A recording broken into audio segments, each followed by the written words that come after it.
नमस्कार, मैं जितेंद्र जीवास कलम की क्रांति से आज की खबर की ओर रुख करती। नरियाली विधायक इंजीनियर प्रदीप लारिया ने निर्माणाधीन संत रविदास मंदिर एवं स्मारक बरतुमा मकरोनिया में संत रविदास जयंती के उपलक्ष्य में सामाजिक सद्भावना सम्मेलन व प्रतिभा सम्मान सम्मेलन का आयोजन किया। इस समारोह में जिले भर से बड़ी संख्या में एकत्रित हुए गणमान्य जनों ने बहुत उत्साह और भक्ति के साथ जयंती को मनाया। समारोह का शुभारंभ संत श्रोमणी गुरु रविदास जी महाराज के छायाचित्र पर दीप धूप प्रज्वलित कर माल्यार्पण किया गया। इस अवसर पर पधारे संत गुरुओं का पुष्पहार, श्रीफल एवं अंग वस्त्र भेंट कर सम्मान किया गया। साथ ही उत्कृष्ट सेवाओं और सामाजिक कार्यों के लिए भी प्रतिभाओं को सम्मानित किया गया।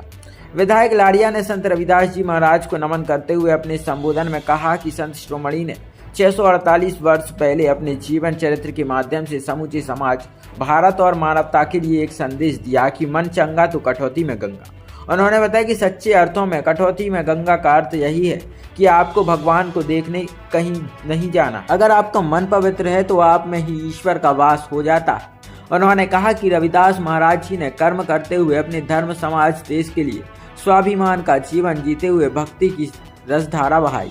उनके भक्तों में चित्तौड़ की महारानी मीराबाई से लेकर बनारस के बड़े बड़े राजा महाराजा शामिल रहे। संत रविदास जी महाराज का दर्शन इतना विराट था कि वे जितना धन अर्जित करते थे उसमें से आधा धन दान कर देते थे। वे कहते थे कि हमारे साथ केवल हमारा पुण्य कर्म, सद्भावना, समाज का विश्वास और जीवन का आनंद जाएगा।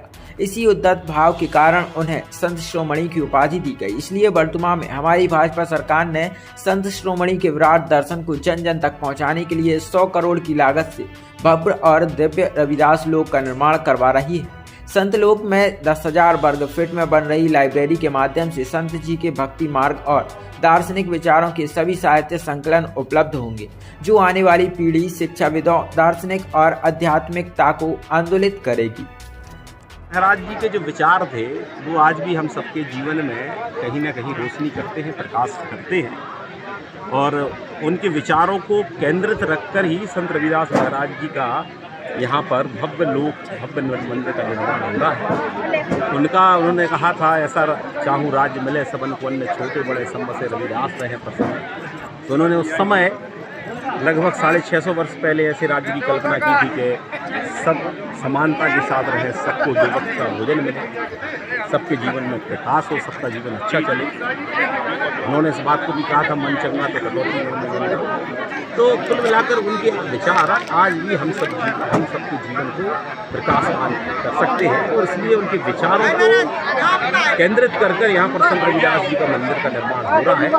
और इस मंदिर के निर्माण से उनकी वाणी, उनके कर्म, उनका कार्य और उनकी भक्ति, ये सब जन जन तक पहुँचेगी। निर्माण आपका मंदिर का हो रहा है, लेकिन आप कह रहे थे अपने संबोधन में कि इसको रोजगार के माध्यम से जोड़ा जाएगा, क्या पहले? देखिए, हम लोग अभी संत रविदास लोक का निर्माण कर रहे हैं, जिसमें पुस्तकालय बनेगी, 4 गैलरी बनेंगी, जिसमें संत रविदास जी का जो जीवन परिचय है, उनका भक्ति का जो पंथ का व्याख्या है, एजुकेशन हब बनाएंगे। और इसके अलावा भी मुझे लगता है कि इसको न केवल मंदिर हो, पुस्तकालय हो, ये तो सब रहेंगे, भक्त निवास भी रहेगा, है ना, जलकुंड भी बनेगा, लेकिन इसको भविष्य में हम लोग प्लान करेंगे। माननीय मुख्यमंत्री जी से लगातार चर्चा हो रही है कि ये एजुकेशन का सेंटर भी बने, स्किल डेवलपमेंट का सेंटर बने, और संत रविदास जी की जो वाणी है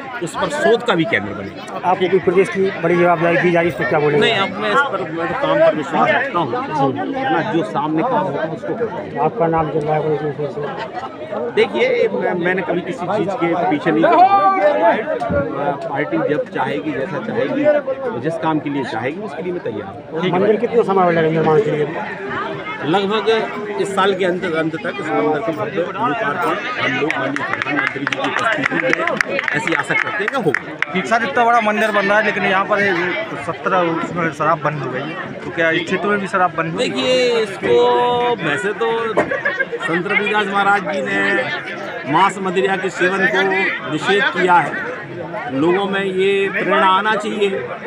सरकार तो समय समय पर शराब को बंद कराने, अवैध शराब को बंद कराने का काम करती है, और यदि कोई ऐसा विषय होगा तो इसमें प्रतिबंध रखेंगे क्या? अधिकारियों के संज्ञान में लाएंगे। नहीं सर, इसमें 17 उसमें मुख्यमंत्री ने बंद की है जहाँ धार्मिक स्थान थे। नहीं, अभी मंदिर का निर्माण हो जाने दीजिएगा, उसके बाद माननीय मुख्यमंत्री जी के सम्मुख की बात ले जाएंगे और फिर उनका भी जैसा विचार रहेगा वैसा